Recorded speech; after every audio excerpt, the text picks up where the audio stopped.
Творение, которое вот я думал читать, не читать, которое было в программе, я его все-таки прочту. У меня разве было имя? Истрепали его двуногие. Я не просто умер, я вымер, как шерстистые носороги. Разве были широкими плечи? В них теперь червякам просторно. Лишь январь, как война, бесконечен. Безнадежен, как сплетни и споры. Завершились душа и тело. Тухнут звезды, леса ржавеют. Только тьма не имеет предела. Да и Гитлер живых живее. Не иссякнут ни брань, ни рвота, и у подлости нет границы. Потому я берег животных, а людей предпочел сторониться.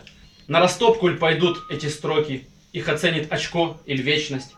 Только не прекратится жестокость и гигантов, и человечков. Все пройдет, красота, весна ли, поперхнувшись, умолкнут песни.